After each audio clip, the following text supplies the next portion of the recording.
السلام علیکم۔ امید ہے آپ ایمان اور صحت کی بہترین حالتوں میں ہوں گے۔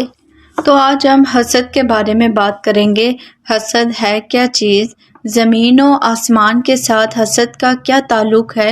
حسد کے بارے میں قرآن و حدیث کیا کہتی ہے اور اس سے بچنے کے لیے کیا کرنا چاہیے؟ بسم اللہ الرحمن الرحیم۔ تو بات کرتے ہیں حسد ہے کیا؟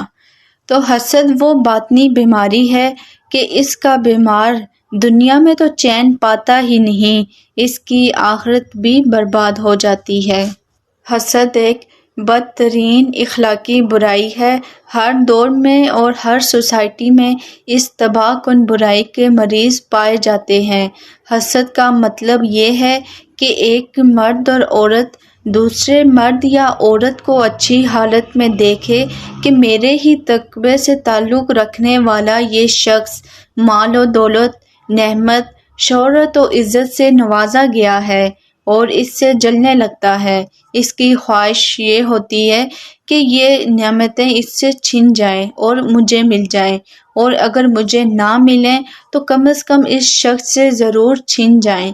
اس طرح کے جذبات اگر کوئی شخص مرد یا عورت دل میں پال رہا ہے تو بلا شبہ یہ بہت برے جذبات ہیں، اور یہ جذبات پالنے والا یقیناً مشکل میں وقت گزار رہا ہے اور اپنی شخصیت کو تباہ کر رہا ہے۔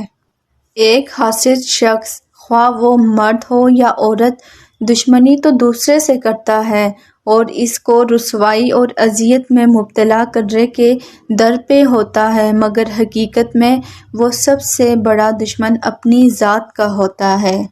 اب بات کرتے ہیں حسد کا آسمان اور زمین کے ساتھ کیا تعلق ہے۔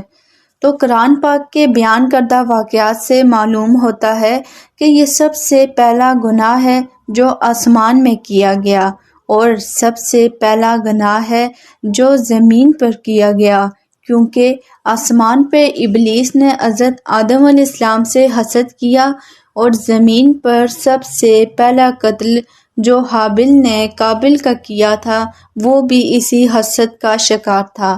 حسد کا شر اتنا خطرناک ہے کہ رسول اللہ صلی اللہ علیہ وآلہ وسلم کو بھی تلقین کی گئی کہ آپ اس کے شر سے پناہ مانگیں۔ فرمایا گیا ہے، اور آپ کہیں کہ میں پناہ مانگتا ہوں حسد کرنے والے کے شر سے۔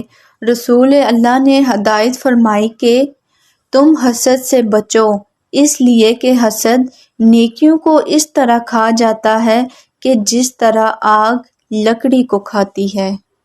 حسد کا سب سے بڑا نقصان جس کو سن کر رونگٹے کھڑے ہوتے ہیں وہ یہ ہے کہ حاسد انسان اپنے اللہ سے بدگمان ہو جاتا ہے، اس کی سوچ غلط رخ پہ کام کرنے لگتی ہے، اور اس کے قول و عمل اور شب و روز کی سرگرمیوں سے خدا کے بارے میں بدگمانی اور ناانصافی کا اظہار ہونے لگتا ہے۔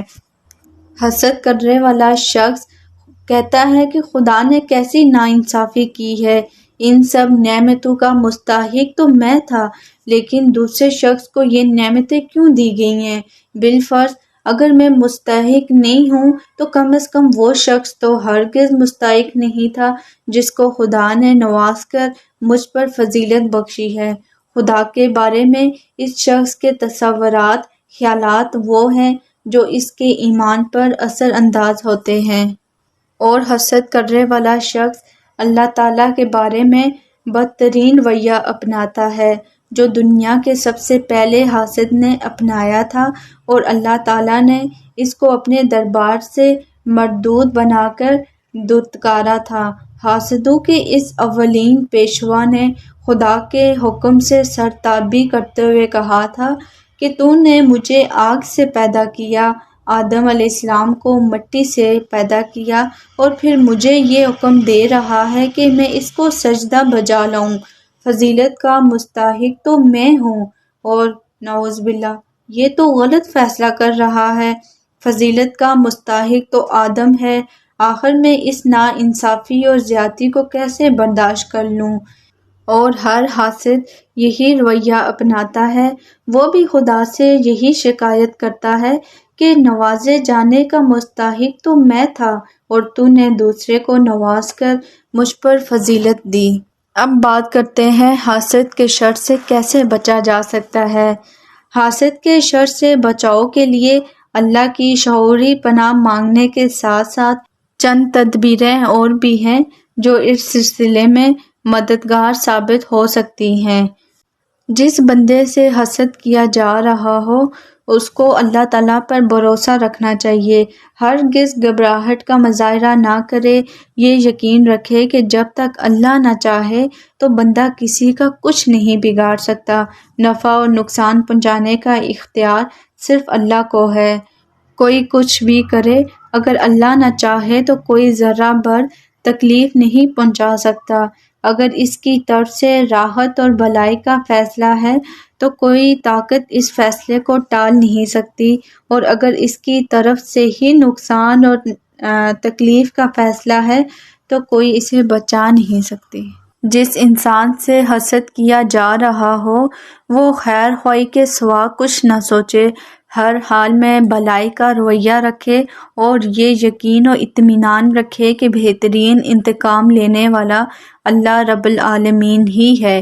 اس کے علم سے نہ کوئی چیز پوشیدہ ہے، نہ اس کے احاطہ قدرت سے کوئی چیز باہر ہے۔ اس کی پکڑ بہت سخت ہے، جب وہ انتقام لینے پہ آتا ہے تو اس کی گرفت سے کوئی نہیں بچ سکتا۔ اسی لیے فرمایا گیا ہے یہ کہ اللہ تعالیٰ ہر چیز پہ قدرت رکھتا ہے، اور یہ کہ اس کا علم ہر چیز کو احاطہ کیے ہوئے ہے۔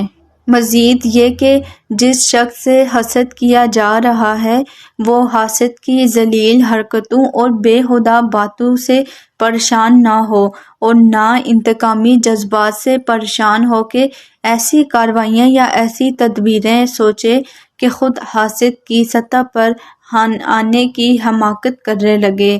ہر حال میں صبر و تحمل سے کام لے، صبر کو اپنی ڈھال بنائے، اور یہ اطمینان رکھے، یقین رکھے کہ صبر کا صلہ دینے والا وہ اللہ ہے جو وعدہ خلافی نہیں کرتا۔ امید ہے آج کی ویڈیو آپ کو پسند آئی ہوگی، کچھ سیکھنے کو ملا ہوگا۔ تو اللہ پاک ہم سب کو حسد کرنے سے بچائے اور حاسدوں کے شر سے بھی بچائے، آمین۔ ملتے ہیں نیکسٹ ٹاپک کے ساتھ نیکسٹ ویڈیو میں۔ چینل کو سبسکرائب کرنا مت بھولیے گا۔